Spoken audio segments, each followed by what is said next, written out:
A hail of bullets shattered the quiet of Hall Heights Avenue in Youngstown. Looks like some type of verbal altercation erupted, and then people heard gunfire and people fleeing the area.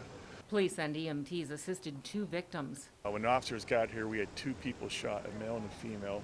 The female appeared to be in a more serious condition than the male. Youngstown detectives put markers down to document evidence, possibly 26 shell casings or bullets left behind from at least 2, if not several guns. The time of day, not typical for the majority of shootings and murders in the city. It's unusual to get this type of altercation in broad daylight, and certainly on this part of town, we don't generally get, rapid gunfire out here, and multiple casings. And a mother who didn't want to talk on camera tells me she's glad her children stayed overnight at their grandmother's house. The hail of bullets took place at around 10:30 in the morning. You can see the shattered glass on the front door of this car, right next to a stroller and some bikes. As heat radiated off shell casings that littered the street, the hunt was on to question a man seen fleeing the scene. Police caught up with him a few blocks away and took him to the hospital after he complained of stomach pains. With more local news, I'm Janet Rogers.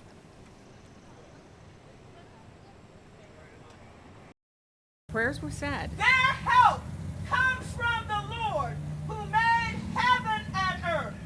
The national anthem sang.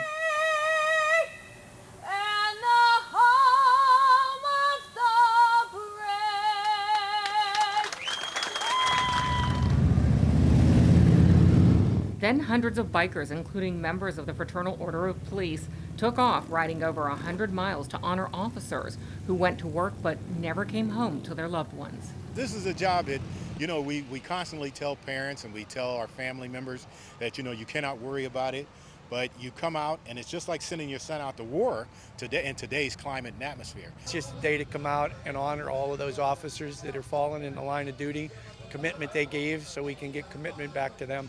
Local bike clubs are also helping honor officers killed in the line of duty. We believe in the officers and what they do, and we appreciate the safety that they give us every day. With the overnight slaying of an officer in Chicago and a second officer hospitalized fighting for his life, the dangers of the job are real. People here want to make sure law enforcement officers know they're appreciated. We're here just to support them and remember how people sacrifice their lives in the call of duty. Youngstown Harley-Davidson and the Biker Brewhouse stepped up to help make this happen. I opened up for them because I support our police. I have 2 sons that are military, so we really back the boys in blue. After the bike run, those taking part will return here to Youngstown Harley-Davidson. The money being raised here is for a luncheon for families of the fallen, so they know their loved ones are always remembered. With more local news, I'm Janet Rogers.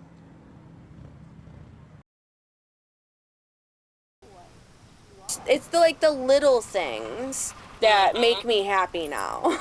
So before I used to just kind of wake up and it seemed like there was this dull film over everything, and now it's everything's bright.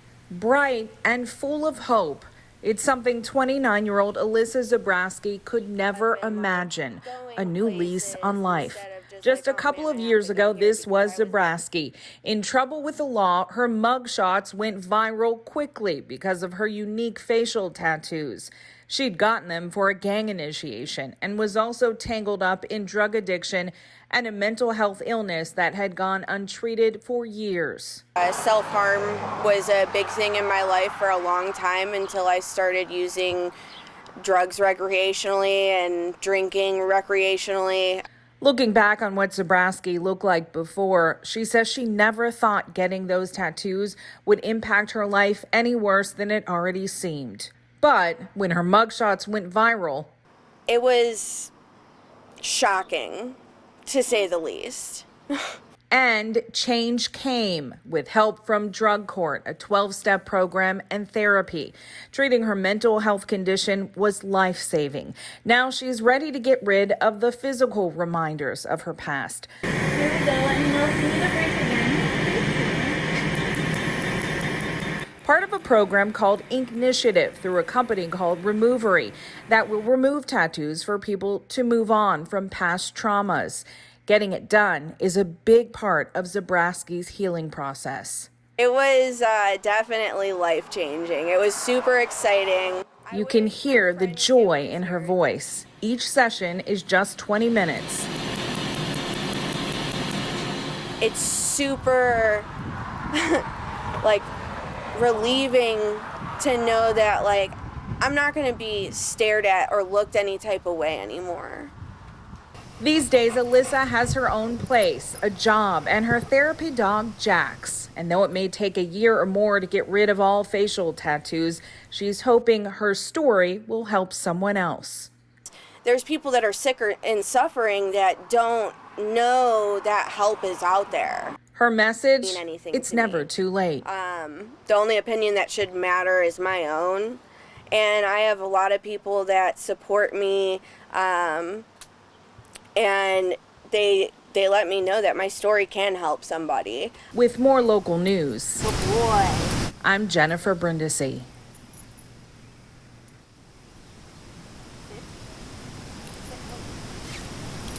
Masks were worn to help protect the younger and older folks at this NAACP youth event at Trumbull Community Action Program, or TCAP. We are celebrating our youth NAACP charter. It's 60 years of age, and we're celebrating that by doing a back-to-school event. This career was one of the best things that ever happened to me. Orneal Heller, a retired assistant fire chief and now pastor, engaged students explaining what firefighters do and the benefits of a career in firefighting.